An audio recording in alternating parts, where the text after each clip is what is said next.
तो बच्चों कल अपन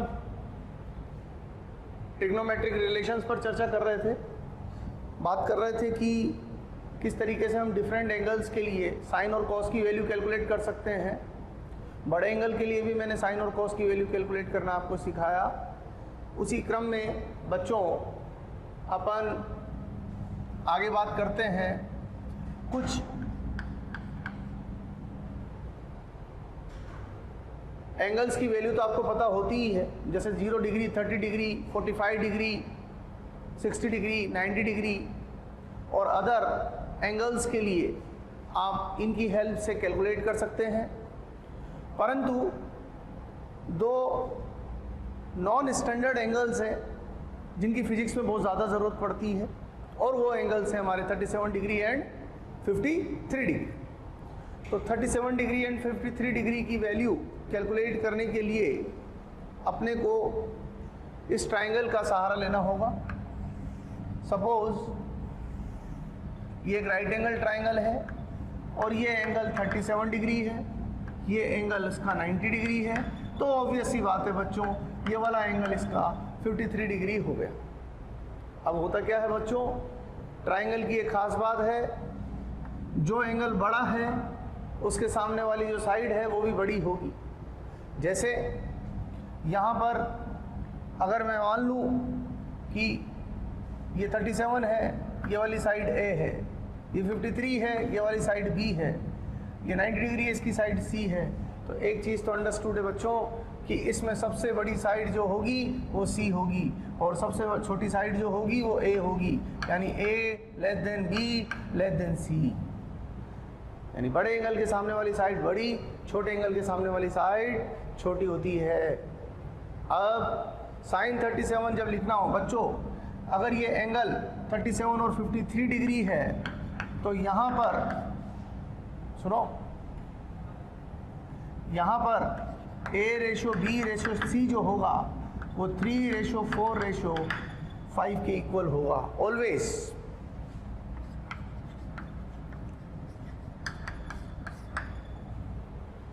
रेशो इसका मतलब ये नहीं है कि ये 3, ये 4 और ये 5 ही होगा, रेशो 3, 4, 5 होगा। मतलब ये 6, ये 8 और ये 10 हो सकते हैं, ये 9, ये 12, ये 15 हो सकता है, लेकिन ये एंगल 53 डिग्री होना चाहिए। क्या मतलब है कि ये 3, ये 4, ये 5, ये 37, ये 53, ये 90 डिग्री, ये 6, तो ये 8, तो ये 10, तब भी ये एंगल 37 और ये 53 ही होगा, ये 90 डिग्री, ये 9, ये 12 और ये 15, तभी ये 37 ही होगा और ये 53 ही होगा।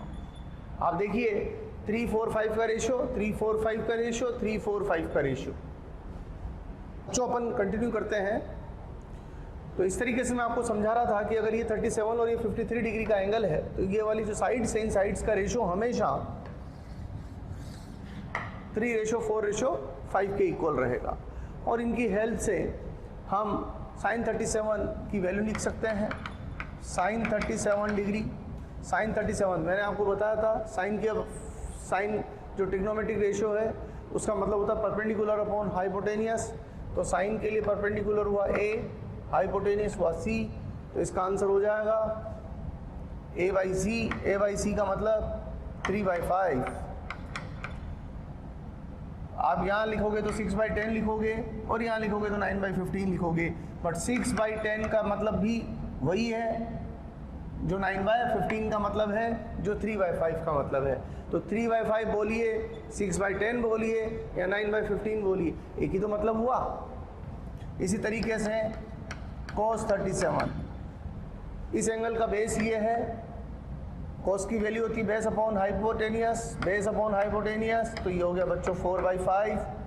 4/5 बोलिए, 8/10 बोलिए या 12/15 बोलिए, तीनों बातों का मतलब सेम ही होता है। तो यहाँ पर हम कह सकते हैं कि tan 37 की वैल्यू कितनी हो गई बच्चों? sin 37 divided by cos 37। sin 37 की वैल्यू 3/5, cos 37 की वैल्यू 4/5। तो आंसर हो गया हमारा 3/4, जो कि आप सीधा भी लिख सकते थे। tan 37, tan जो ट्रिग्नोमेट्रिक रेशियो है उसका मतलब होता है perpendicular upon base, perpendicular upon base, perpendicular upon base. 3/4 करिए, 6/8 करिए, 9/12 करिए, सबका मतलब 3/4 ही होता है। तो ये 37 के रिगार्डिंग आप वैल्यूज़ को ध्यान रखिएगा, क्योंकि 37 के लिए वैल्यू फिजिक्स में बहुत ज़रूरत पड़ती है बच्चों। 37 के लिए एंड 53 डिग्री के लिए वैल्यूज़ की बहुत ज़रूरत पड़ती है। इसी तरीके से हम कैलकुलेट कर सकते हैं 53 डिग्री के लिए। अब मैं आपको 53 के लिए कैलकुलेट करता हूँ। sin 53 डिग्री के लिए बच्चों हम लिख सकते हैं 53। साइन के फंक्शन पर जाएं, साइन की वैल्यू होती है परपेंडिकुलर अपॉन हाइपोटेनियस। इस एंगल का परपेंडिकुलर ये है, हाइपोटेनियस तो यही है, तो 4/5 cos 53 डिग्री। cos जो एंगल है उसका बेस ये है, तो 3/5। इसलिए बच्चों tan of 53 degree sine upon cos, sine 53 degree upon cos of 53 degree 4/5, 3/5। तो आंसर हो गया हमारा 4/3। तो याद रखिएगा sine 53 degree value, cos 53 degree की वैल्यू, साइन 37 cos 37। हमेशा एक बहुत बेसिक सी बात याद रखो, साइन में जब हम 0 से 90 की तरफ बढ़ते हैं, साइन में जब हम 0 से 90 की तरफ बढ़ते हैं तो एंगल बढ़ने से वैल्यू बढ़ती है। और कोस में उल्टा होता है बच्चों, कोस में हम जब 0 से 90 की तरफ बढ़ते हैं तो एंगल बढ़ने से वैल्यू कम होती है। तो इस बात का आप ख्याल रखिएगा कि साइन के लिए कौन सी वैल्यू आपको असाइन करनी है और कोस के लिए कौन सी वैल्यू असाइन करनी है। जैसे 37, तो साइन 37 की वैल्यू और कोस 37 की वैल्यू अगर हम चर्चा करें तो कोस 37 की वैल्यू बड़ी है। Cos 37 is about 0.8 and sine 37 is about 0.6।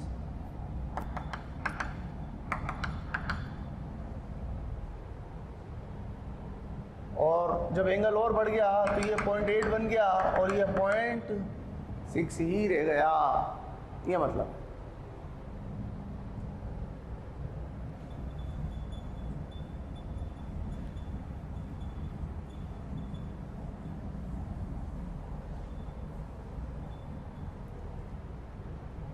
अब यहां पर मैं कुछ इंपॉर्टेंट रिलेशंस लिख रहा हूं।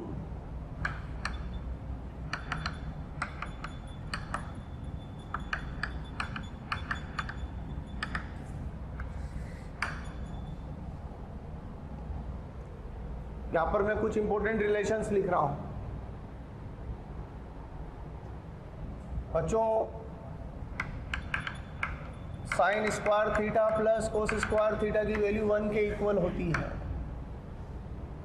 बहुत बेसिक से रिलेशंस हैं जो अपने को ध्यान रखने हैं। Sine square theta plus cos square theta की वैल्यू 1 के इक्वल होती है।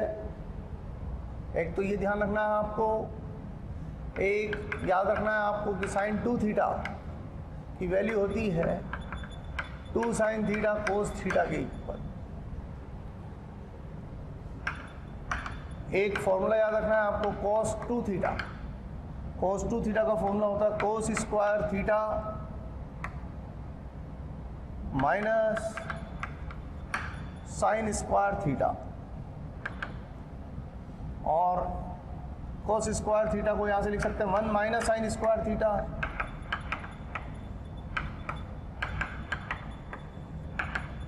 आप लिख सकते हैं इसे 1 माइनस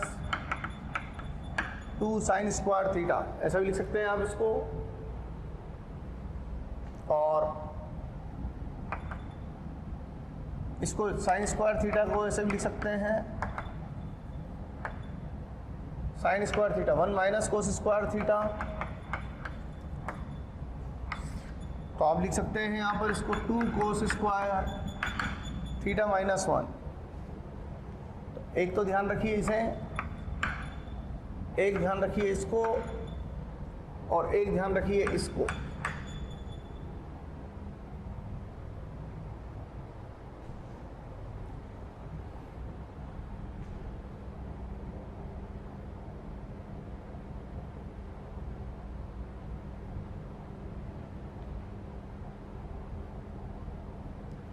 तो cos 2 थीटा को हम क्या लिख सकते हैं?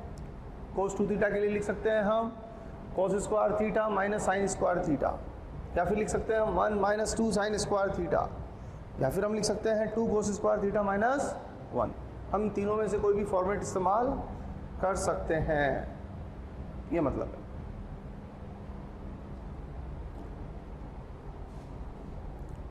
और इसी तरीके से हम कुछ और रिलेशंस भी लिख सकते हैं। cos a plus B equal to cos a cos b minus sine a sine b। cos a minus b equal to. हमें इतना प्यार देने के लिए थैंक यू वेरी मच। हज़ारों बच्चे हमारे टीचर्स के वीडियोस का लाभ उठा रहे हैं और अपनी पढ़ाई में लगे हुए हैं। अपने डिस्क्रिप्शन बॉक्स में जो लिंक दिया हुआ है उसको क्लिक करके अपना एनरोलमेंट सुनिश्चित करें। जो बच्चे हमारे डाउट क्लियरिंग सेशंस में एनरोल होना चाहते हैं, हमारे स्टडी मटेरियल को पढ़ना चाहते हैं, वो अपने आप को रजिस्टर करवाएं। cos a cos b plus sine a sine b,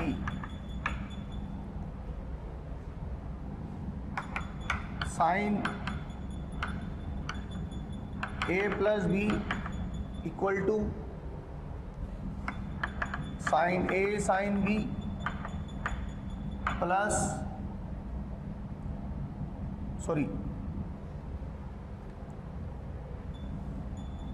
sine a plus B means sine a cos b plus cos a sine b, sine a cos b plus cos a sine b, sine a minus b equal to sine a cos b minus cos a sine b। इस तरह से भी हम लिख सकते हैं। एक formula ये भी ध्यान रखिएगा, ये फॉर्मूला ध्यान रखिए, इन सब की अपने को ज़रूरत पड़ती रहती है।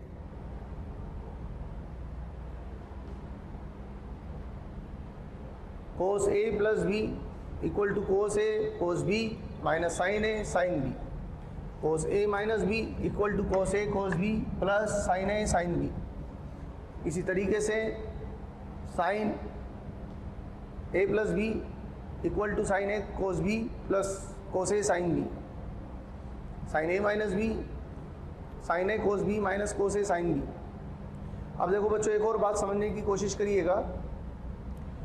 अगर मैं इन दोनों को ऐड कर दूं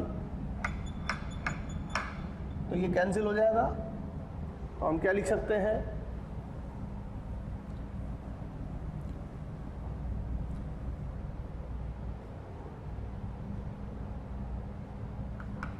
cos a plus B plus cos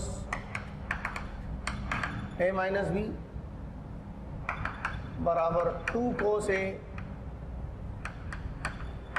cos b। एक रिलेशन ये भी बन गया अपने पास। इसी तरीके से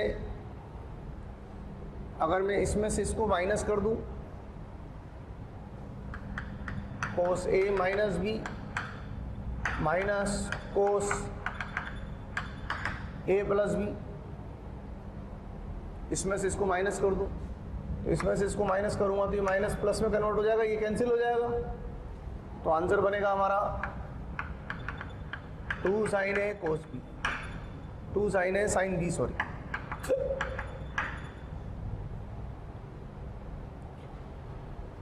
तो जब आपको जरूरत पड़े 2 cos A cos B को 2 cos के पदों में लिखने की तो इसका फॉर्मूला यूज करें, और जब आपको ये जरूरत पड़े तो आप a cos के पदों में लिखने की जरूरत पड़े तो a minus B a plus B में लिख दें, माइनस साइन के साथ, यहाँ पर प्लस साइन के साथ लिखा हुआ। इसी तरीके से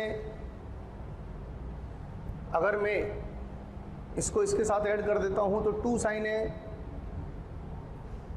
cos B आ जाएगा, 2 sin A cos B, तो ये हो जाएगा sin A plus B minus sin A minus B, add करने पर आएगा तो प्लस में आएगा 2 sin A cos B, तो आंसर हो जाएगा हमारा sin A plus B plus sin A minus B. इसी तरीके से 2 cos A sin B, 2 cos A sin B, तो आंसर हो जाएगा हमारा sin A plus B minus sin A minus B. अगर इसमें से इसको घटाऊंगा तो ये कैंसिल हो जाएंगे, ये ऐड हो जाएंगे, तो हमारा आंसर हो जाएगा फिर 2 cos A sin B equal to sin A plus B minus sin A minus B. तो ये कुछ फॉर्मूले हैं जो आपको याद रखने हैं। ये फॉर्मूला हो गया, ये फॉर्मूला हो गया, ये फॉर्मूला हो गया, ये फॉर्मूला हो गया, और वैसे हो सकता है आप इनको याद करने के बाद भूल जाएं, तो घबराने की ज़रूरत नहीं है। जब हम पढ़ेंगे, कहीं ज़रूरत पड़ेगी, आप वापस उसको रिकॉल करेंगे, तो फिर जैसे चीज़ यूज़ आने लगती है वो अपने आप याद भी रहने लग जाती है। कोई भी बात याद रहना नहीं रहना, भूल जाना, इस बात पर डिपेंड करता है कि हमने उन चीज़ों का यूज़ कितनी बार किया है। हम जितनी ज़्यादा बार बच्चों इस्तेमाल करेंगे चीज़ों का, चीज़ें हमें उतनी ही अच्छी से याद रहने लगती हैं। इसीलिए सभी टीचर्स कहते हैं कि प्रैक्टिस ज़्यादा से ज़्यादा करो फिजिक्स में। फिजिक्स में आप जितनी प्रैक्टिस करोगे चीज़ें आपको उतनी जल्दी से याद रहेंगी, चीज़ों पर पकड़ बढ़ेगी, उनकी उपयोगिता बढ़ेगी आपके जीवन में।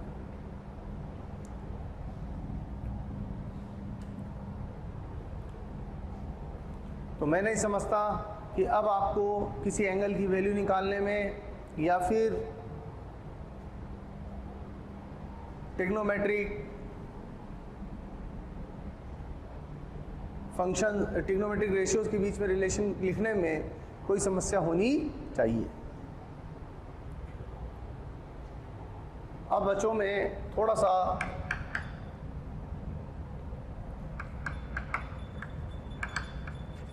कोऑर्डिनेट ज्योमेट्री पर काम करता हूं। सेक्शन बी मैंने पहले बोला था, मैं आपको पहले पढ़ाऊंगा ट्रिग्नोमेट्रिक रेशियोज, फिर उसके बाद मैं आपको बात कर रहा हूँ कोऑर्डिनेट ज्योमेट्री की।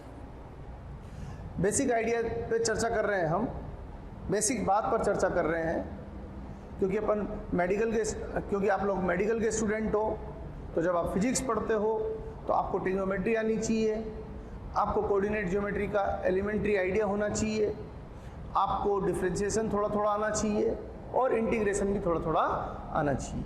वैसे तो ये सारे टॉपिक्स आप सोच रहे होंगे कि आप तो फिजिक्स पढ़ाने हैं, आपको तो फिजिक्स पढ़ाना है और आप फिर मैथमेटिक्स की बात क्यों कर रहे हैं। तो बच्चों में एक बात कहना चाहूँगा आपको, mathematics is the language of physics.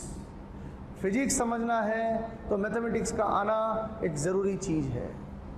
अगर हमें मैथमेटिक्स नहीं आती है तो हम फिजिक्स को उस स्टैंडर्ड तक नहीं पढ़ सकते जिस स्टैंडर्ड की ज़रूरत हमारे कंपटीशन में है। तो कंपटीशन के लिए थोड़ा मैथमेटिक्स का आना ज़रूरी होता है। हाँ, वो अलग बात है कि हमें बहुत ज़्यादा डीप मैथमेटिक्स की ज़रूरत नहीं होती है, बट एक बेसिक आइडिया हमें होना चाहिए। डिफरेंशिएशन कैसे करते हैं ये हमें आना चाहिए, इंटीग्रेशन कैसे करते हैं ये हमें आना चाहिए, ट्रिग्नोमेट्रिक रेशियोज के साथ कैसे खेलते हैं ये हमें आना चाहिए, कोऑर्डिनेट ज्योमेट्री का थोड़ा आइडिया हमें होना चाहिए। ये सब चीज़ें हमें आती होंगी बच्चों, तो हमारे लिए काम करना, हमारे लिए फिजिक्स पढ़ना, न्यूमेरिकल सोल्व करना बहुत आसान हो जाएगा। इसलिए हम इन सारे बिंदुओं पर 1 बाय 1 करके चर्चा कर रहे हैं। और एक और बात, अगर आपको भी ऐसा महसूस होता है कि ये तो हम सब पढ़ते हैं, जब तो समझ में आता है फिर भूल जाते हैं, तो उसकी टेंशन नहीं करनी है। इसलिए नहीं करनी है, मैंने अभी थोड़ी देर पहले ही बोला था कि जब हमें ये चीज़ें वापस ज़रूरत पड़ेगी तो आप इनको रिकॉल करिएगा, रिवाइज करिएगा, तो फिर परमानेंट स्टेबल होती चली जाएंगी। लेकिन अभी मेरा एक बार बताना इसलिए ज़रूरी है क्योंकि अगर मैं अभी नहीं बताऊंगा तो फिर जब कभी मैं यूज करूंगा चीज़ों का तो फिर आप एकदम से परेशान हो जाएंगे कि ये सर ने क्या कर दिया, ये कहाँ से लिख दिया, ये कैसे लिख दिया। तो वो परेशानी आपको ना हो इसलिए इन सारे बिंदुओं पर मैं अभी चर्चा कर रहा हूँ। कोशिश करिए समझने की, याद रखने की। लेकिन अगर नहीं याद रह पाता है तो चिंतित होने की ज़रूरत नहीं है, परेशान होने की ज़रूरत नहीं है। जब ज़रूरत पड़ेगी तो फिर से समझाऊंगा। ऐसा नहीं है कि अभी समझा दिया तो आगे समझाऊंगा नहीं, ऐसा बिल्कुल नहीं है। जहाँ जहाँ ज़रूरत पड़ेगी वहाँ वहाँ समझाऊंगा, क्योंकि मुझे पता है आप लोग बायो के स्टूडेंट्स हैं, आप मैथमेटिक्स को लेके थोड़ा परेशान रहते हैं, लेकिन मैं हूँ ना, आप इस बात की टेंशन बिल्कुल नहीं करें। कोऑर्डिनेट ज्योमेट्री पे चर्चा करता हूँ बच्चों। आपने एक्स एक्सिस और वाई एक्सिस के बारे में तो छोटी क्लास में सुना ही होगा, उसी बात को मैं फिर से दोहरा रहा हूँ।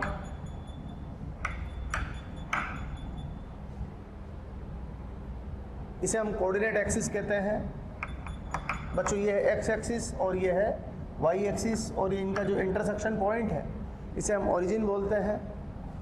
ओ मीन्स ओरिजिन।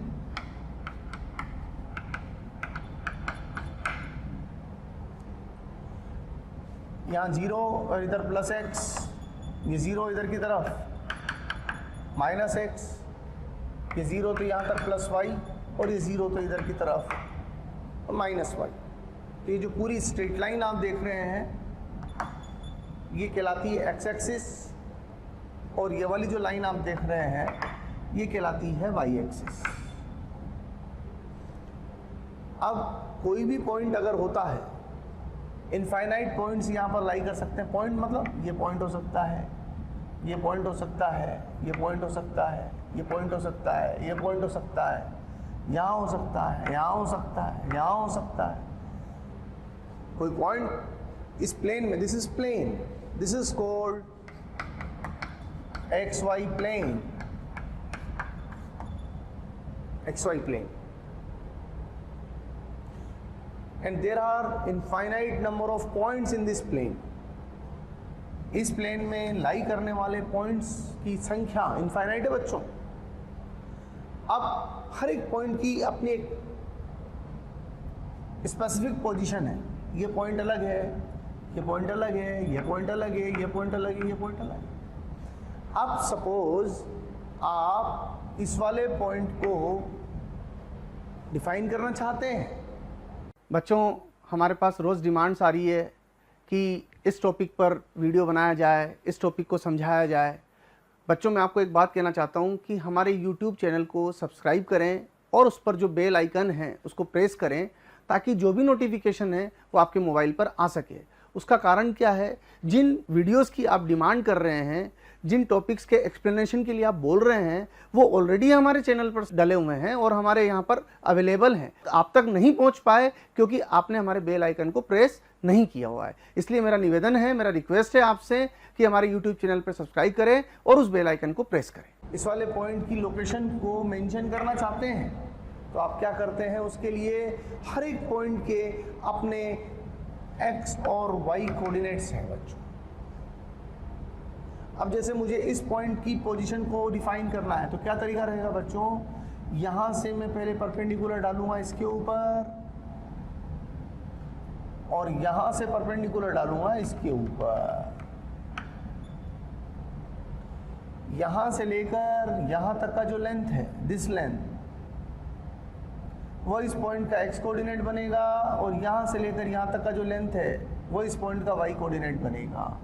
से suppose this length is 3 and this is 4, तो यहाँ इसके कोऑर्डिनेट लिख देंगे हम 3,4। मान लीजिए ऐसा ही एक पॉइंट इधर है, ये 3 मीटर राइट में है, ये 3 मीटर लेफ्ट में है। लेकिन बच्चों मैथमेटिक्स राइट लेफ्ट नहीं समझती है, मैथमेटिक्स प्लस माइनस समझती है। तो अगर हमने राइट को प्लस में लिखा है तो लेफ्ट को हमें माइनस में लिखना होगा। तो हम इसको क्या लिख देंगे, -3,4 प्लस 3,4 का मतलब क्या हो गया, 3 metre right 4 metre above, above मतलब इधर, above right to the origin means +x, left to the origin means -x, above the origin means +y, below the origin means -y। ये मतलब है बच्चों। इसी तरीके से अगर ये 3 और ये 4 है तो इस पॉइंट को कैसे पढ़ेंगे हम, 3 metre left and 4 metre below the origin, 4 metre below the origin and 3 metre left to the origin. तो इसके कोऑर्डिनेट्स को कैसे लिखेंगे बच्चों, -3 मीटर -4 मीटर, ऐसा लिखेंगे। तो जब पहला, और जैसे ये वाला पॉइंट है तो अब इसको कैसे लिखेंगे, 3 metre right to the origin and 4 metre below to the origin. 3 metre right to the origin means +3 metre, 4 metre below to the origin यानी -4 मीटर। तो अब आपको अंतर समझ में आया बच्चों। प्लस का मतलब ओरिजिन के राइट में, माइनस का मतलब पहले कोऑर्डिनेट का प्लस। ये पहला कोऑर्डिनेट एक्स कोऑर्डिनेट कहलाता है। ये कोई भी पॉइंट है तो अब अपन उसको जनरल वे में लिखते हैं बच्चों। जनरल वे में अगर हम बात करें तो इस पॉइंट का पहला कोऑर्डिनेट एक्स, दूसरा coordinate Y.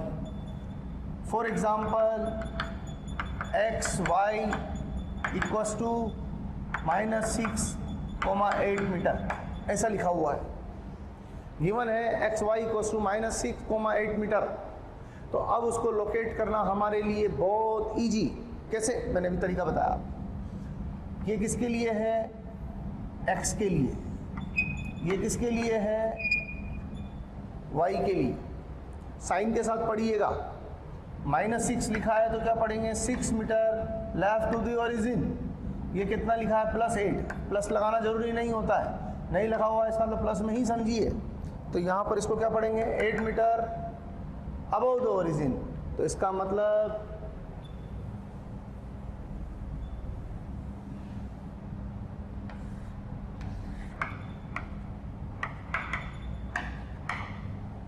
Six metre origin के लेफ्ट में जाऊंगा, ये 6 मीटर। 8 मीटर ओरिजिन के ऊपर जाऊंगा, 8 मीटर।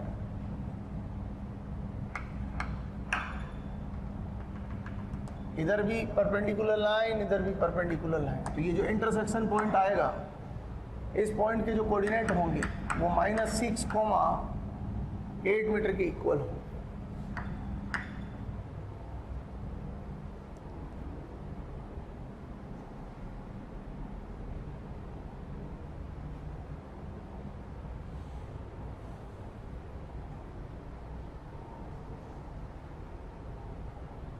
फिर से समझिए मैं क्या कहना चाह रहा हूँ। मैंने लिखा -6 एंड 8, तो इसका मतलब ओरिजिन के 6 मीटर लेफ्ट में जाना है और ओरिजिन से 8 मीटर ऊपर जाना है। ये ओरिजिन से 6 मीटर लेफ्ट में गए, ओरिजिन से 8 मीटर ऊपर गए। फिर यहाँ परपेंडिकुलर लाइन और यहाँ परपेंडिकुलर लाइन डाली तो जो इंटरसेक्शन पॉइंट आया वो पॉइंट P है। इसी तरीके से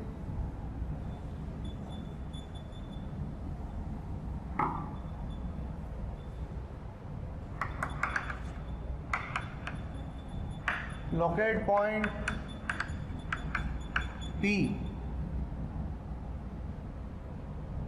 -3 -4 मीटर। हमसे कहा गया कि पॉइंट P को लोकेट करिए। इसके कोऑर्डिनेट अपने को क्या दे रखे हैं, -3 एंड -4।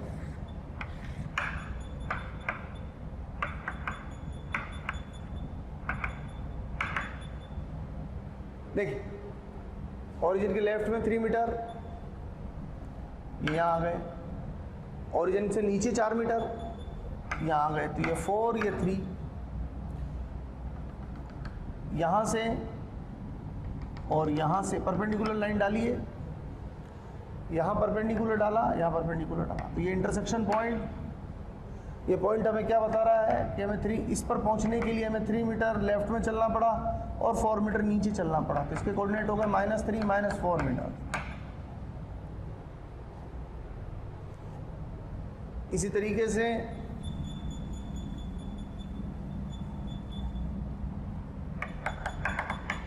मुझसे कहा जाए लोकेट पॉइंट P 6 -7 मीटर। पॉइंट P को लोकेट करना है जिसके कोऑर्डिनेट है 6 एंड -7।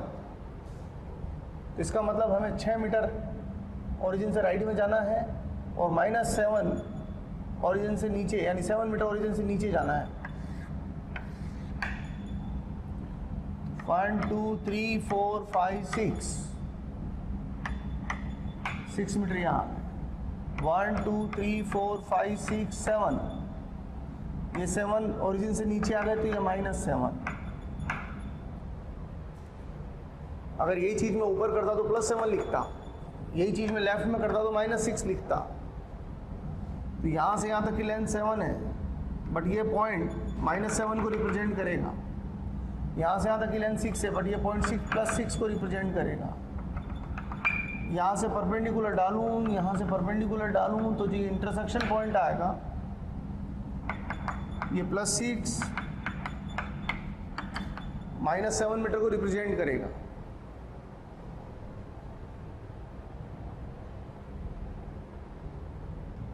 अब एक और चीज,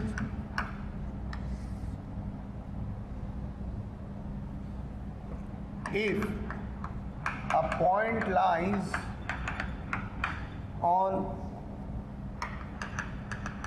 x-axis, then its y coordinate is always 0. If a point lies on x-axis, then its y coordinate is always 0. ये पॉइंट, ये पॉइंट, ये पॉइंट, ये सारे पॉइंट कहाँ पर लाई कर रहे हैं? एक्स एक्सिस पर।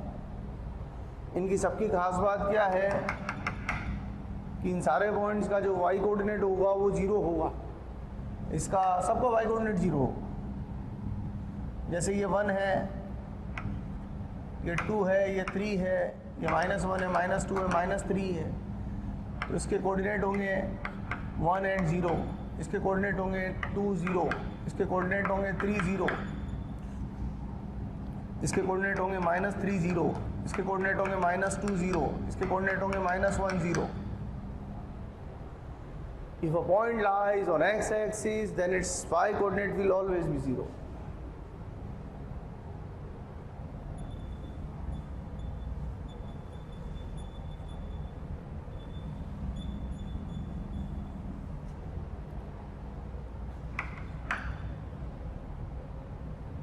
If a point lies on y-axis, then its x coordinate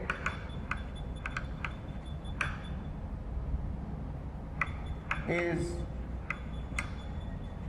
always 0. अगर कोई पॉइंट y एक्सिस पर लाई करता है तो उसका x कोऑर्डिनेट हमेशा 0 होगा। ये ओरिजिन, ये एक्स एक्सिस, ये वाई एक्सिस, ये +1, ये +2, ये -1, ये -2। तो ये 1 2 किसको रिप्रेजेंट कर रहे हैं? y की वैल्यू को रिप्रेजेंट कर रहे हैं। ये -1 -2 भी इसी की वैल्यू को रिप्रेजेंट कर रहे हैं। तो इसके कोऑर्डिनेट कैसे लिखेंगे? 0 and 1, इसके 0 and 2, इसके लिखेंगे 0, -1, इसके लिखेंगे 0, -2। अंतर समझ में आया दोनों में? यहाँ जब मैंने कोऑर्डिनेट्स लिखे तो ये सारी वैल्यूज़ x की हैं, तो y सब जगह 0 लिखा हुआ है। यहाँ जब मैंने कोऑर्डिनेट्स लिखे तो x सब जगह 0 लिखा हुआ है, y की वैल्यू लिखी हुई है। तो पॉइंट अगर x एक्सिस पर है तो सिंपल बात,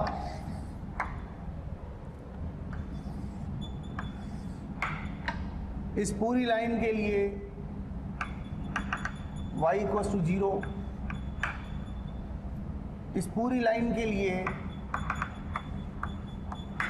x = 0। तो ये इंटरसेक्शन पॉइंट, तो इसके लिए x भी 0, y भी 0। इस जोन में पहुंचने के लिए राइट में और ऊपर चलना पड़ेगा, तो x भी पॉजिटिव, y भी पॉजिटिव। बच्चों, अगर आपको हमारे वीडियोस पसंद आते हैं, आपको हमारा पढ़ाया हुआ समझ आता है, तो आप हमारे वीडियोस को लाइक करें, शेयर करें। इससे आपको भी बेनिफिट होगा और साथ में ज़रूरतमंद स्टूडेंट्स तक हमारी बात पहुंच पाएगी। बच्चों, आपका जो प्यार इसने हमें मिलता है, उससे हमें मोटिवेशन मिलता है, वो हमारे लिए बूस्टर डोज का काम करती है। और हम चाहते हैं कि इसी तरह आपका प्यार मोहब्बत हमें मिलती रहे, ताकि हम इसी एनर्जी के साथ बराबर लगे रहें। यहाँ पहुँचने के लिए लेफ्ट में और ऊपर चलना पड़ेगा। लेफ्ट में मतलब माइनस, ऊपर मतलब प्लस। तो x <0, y <0। यहाँ पहुँचने के लिए लेफ्ट में और नीचे चलना पड़ेगा। लेफ्ट में जाके नीचे आना पड़ेगा, तो x <0, y <0। नीचे आना पड़ा इसलिए y नेगेटिव, लेफ्ट में जाना पड़ा इसलिए x नेगेटिव। यहाँ पहुँचने के लिए राइट में और नीचे आना पड़ेगा, तो राइट में मतलब x <0, नीचे मतलब y <0। कहने का मतलब, किसी पॉइंट को देख, इसको फर्स्ट क्वाड्रेंट बोलते हैं, इसको सेकंड क्वाड्रेंट बोलते हैं, इसको थर्ड क्वाड्रेंट बोलते हैं, इसको फोर्थ क्वाड्रेंट बोलते हैं।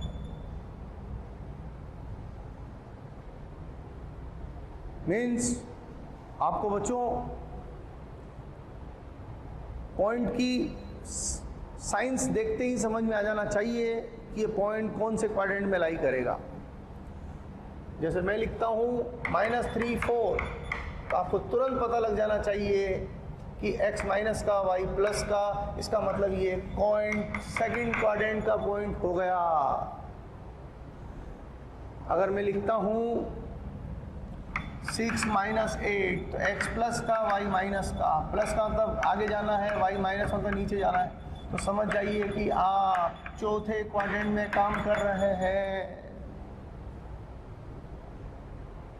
तो पॉइंट के साइन को देख के बहुत आसानी से हम पता लगा सकते हैं कि ये पॉइंट कौन सी क्वाड्रेंट का है।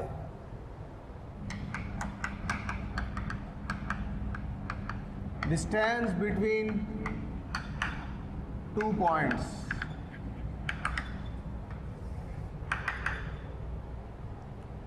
अब हम जो चर्चा कर रहे हैं वो कर रहे हैं 2 पॉइंट्स के बीच का डिस्टेंस कैसे कैलकुलेट किया जाता है।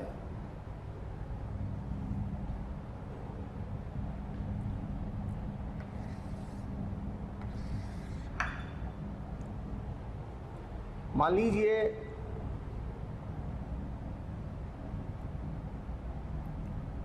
हमारे पास एक पॉइंट है ये और एक दूसरा पॉइंट है ये। इस पॉइंट के कोऑर्डिनेट्स है x1 y1 और इस पॉइंट के कोऑर्डिनेट्स है x2 y2।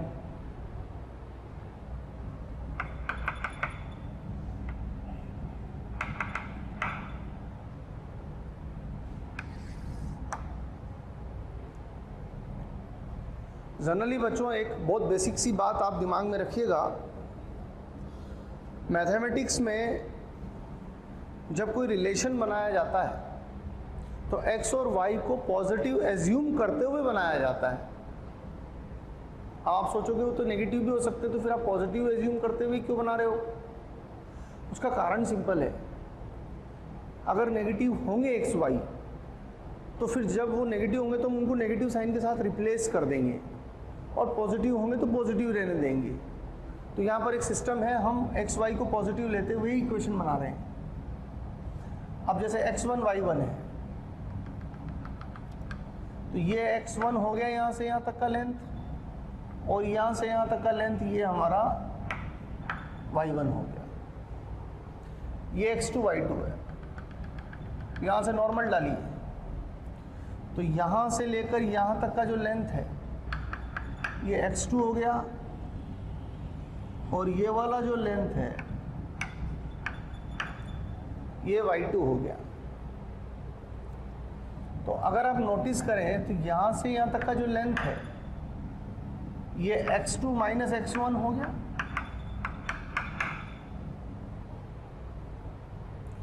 और यहाँ से यहाँ तक का जो लेंथ है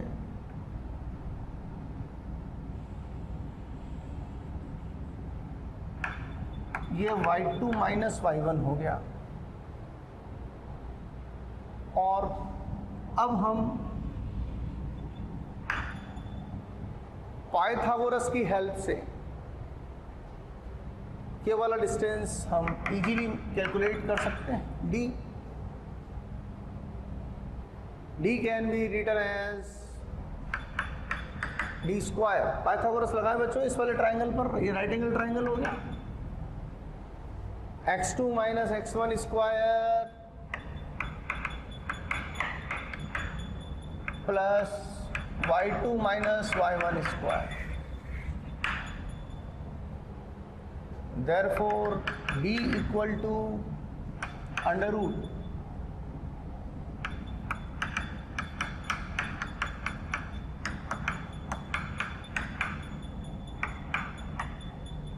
x2 minus x1 square plus y2 minus y1 square. ये डिस्टेंस फॉर्मूला कहलाता है। This is called distance formula.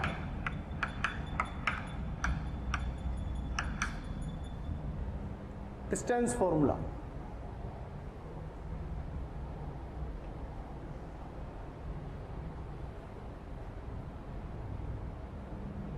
अब जैसे इसका यूज बताता हूं आपको। Suppose this is x, this is y. This is a point having coordinate minus 3, minus 4. And this is a point having coordinate 6 and 8. We want to calculate d.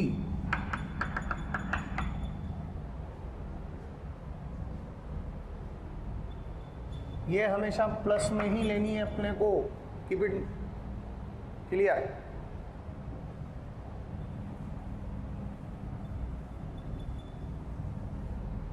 अब देखो बच्चों क्या लिखा था यहां पर, x2 माइनस x1 का whole square, तो 6 d equal to under root 6 minus 6, तो इसकी वैल्यू माइनस फॉर्मूले का x1, ये x1 की वैल्यू, ये पूरी वैल्यू x1 की, तो यहाँ लिखूंगा माइनस 3 होल स्क्वायर। फिर लिखूंगा 8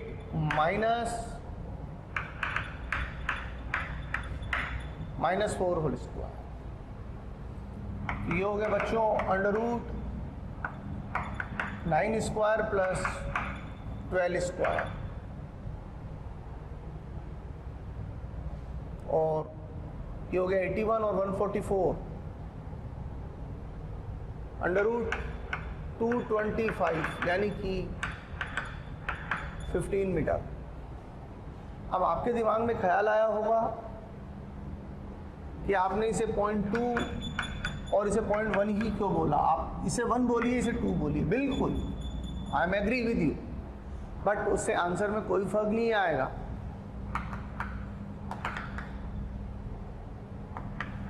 आप ऐसा भी लिख सकते थे इसको, अंडर रूट -3 - 6 स्क्वायर। अब मैं इसमें से उनको माइनस कर रहा हूँ, -3 माइनस फॉर्मूले का x, इसको 0.2 इसको 0.1 मान लिया मैंने, तो इसकी जगह तो ये लिख दिया -3 फिर माइनस फॉर्मूले का, बट वो तो +6 है ना, इसलिए मैंने 6 ही लिखा हुआ है, प्लस -4 - 8 का whole square. Again it is 9 square plus 12 square and under root 25 means 15। तो फंडामेंटल क्या है कि जब हम दो पॉइंट्स के बीच में डिस्टेंस कैलकुलेट करना चाहते हैं, when we want to calculate distance between 2 points, assume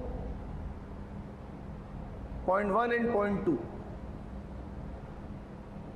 and apply the distance formula, this one, coordinate x coordinate of one point minus x coordinate of another point with sign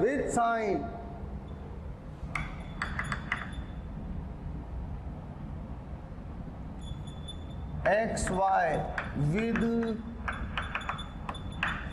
sign आपको put करने हैं। This is the most important point. इस sign को ignore नहीं करना है using this formula, ये आपका ख्याल रखना है, क्योंकि इस फॉर्मूले को डिजाइन करते वक्त x और y को पॉजिटिव लिया हुआ है, लेकिन अगर x और y नेगेटिव है तो हम उन्हें नेगेटिव साइन के साथ ही पुट करेंगे। इस बात का ख्याल रखना है बच्चों आप। तो फॉर्मूला अपने को करेक्ट आंसर निकाल के दे देगा।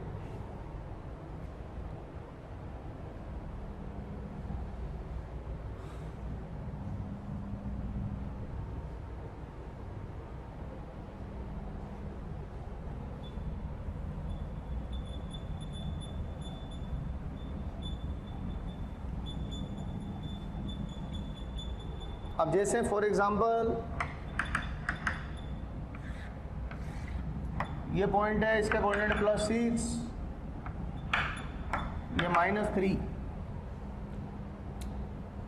तो यहां से लेकर यहां तक की जो डिस्टेंस है वो जानना है, तो आपको लिखना पड़ेगा या तो इसमें से इसको घटाइए, इसमें से इसको घटाइए। तो इसको लिख सकते हैं हम, तो D = mod of x2 - x1।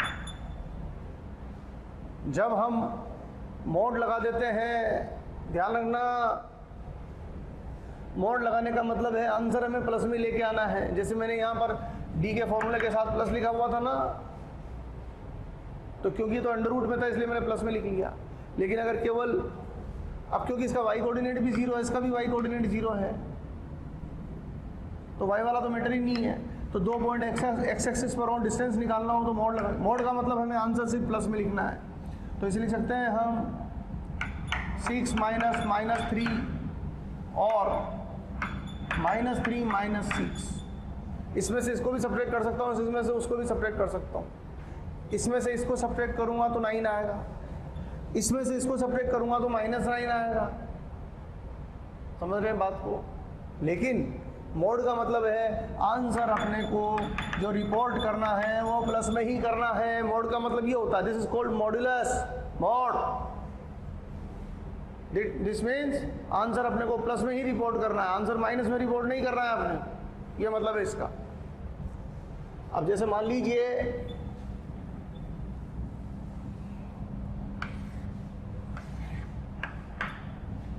ये +3, ये -6, अब मुझे ये डिस्टेंस रिपोर्ट करनी है, डिस्टेंस D मुझे ये रिपोर्ट करनी है। तो D रिपोर्ट करने का तरीका क्या है? मोड ऑफ, अब आप कहेंगे किसको किस में से सब्ट्रैक्ट करूँ? किसी को भी करो, हमें तो आंसर प्लस में रिपोर्ट करना है, तो इसमें से इसको भी कर सकते हैं। 3 - -6 और दिस माइनस दिस भी कर सकते हैं, मॉड -6 -3, इसका मतलब है 9, बट बच्चों इसका मतलब भी 9 ही है, ये -9 आ रहा है, लेकिन मॉड लग गया तो माइनस हटा के लिखना है, तो ये 9 ही लिखेंगे। समझ में आई बात? चलिए बाकी चर्चा अगली बार। बच्चों, अगर आपको लगता है कि जो टॉपिक्स हम यहाँ पढ़ा रहे हैं वो आपको चाहिए तो आप हमें कॉल करें। हमारा नंबर है 180021217999। एक बार मैं फिर से रिपीट कर रहा हूँ बच्चों, नंबर बहुत याद रखना बहुत ज़रूरी है, 180021217999। Thank you very much.